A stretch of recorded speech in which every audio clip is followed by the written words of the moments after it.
ajanontsika hatreo aloha mahakasika ny fankalazana ny fahasivy amby roapolo martsa 7 sy 7 sy arivo iny fa lafo mba voafa kosa indray no anoizantsika ny fampahalalam-baovao.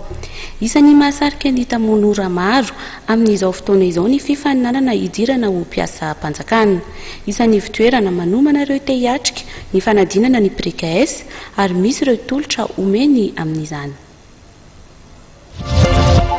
manomana concours administratif amin'ny PRECAS ka eto zany zay manomana faradoboka raha ivolana sy tapany ho an'ny assistant d'administration sy ho an'ny adjoint d'administration. Io zany concours efa tokony nandeha tamin'ny 17 février 17 mars teo kanefany zao zany vao hiverina indray zany fa hoe mitatra hatrany amin'ny mai vao mety andeha ka zay zany dia manomana ny faradoboka exercice fotsiny manomboka amin'ny ray volana sy tapany manomboka amin'ny 27 mars ao avy zao zany hoe amin'ny latsinainy zany ka hifarana amin'ny 13 mai. Misy koa zany ny police moa zany dia ny agent de police, inspecteur de police, ny officier de police ary ny commissaire de police. Ny agent de police moa BPC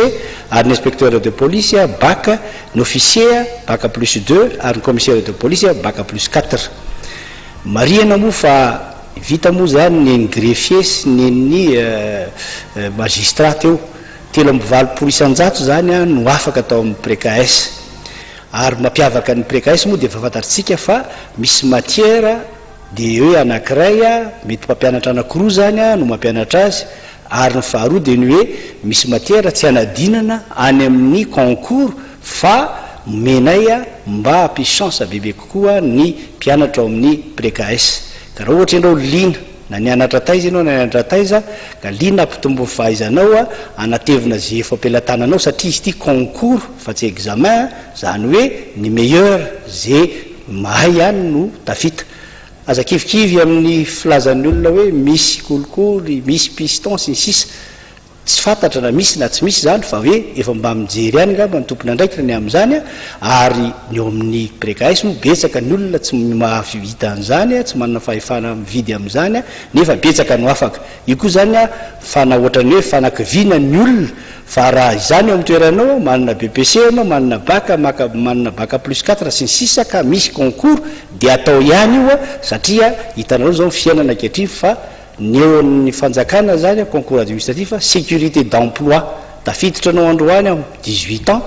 dia rehefa avy eo anao 60 ans ianao vao retraité zany hoe une fois tafiditra ianao dia ao zany tsy mitovy any privé androany ianao tafiditra raha pitsy anao mety voaroka hitanao amin'izany satria fahaizanao mety tsy ho ampy noho ny sasany dia zay ny ilana an'ilay hoe concours administratif ka miazaka za raha ohatra mifanetana amin'izay irinao zany zany hoe concours administratif assistant d'administration adjoint d'administration na amin'ny polisy isan-karazany zany agent inspecteur officier ary commissaire. Ny ahitana amin'ny PRECAS moa dia fafantarintsika fa eo akady fotsy akady tapaka 10 metatra ambony hectare eo ambanin'ny shell ary tena eo akaiky ny centre de santé Manamposo. Ny téléphone moa dia 033 85 788 55 33 85 788 55 ary 034 50 012 05 34 50 012 05.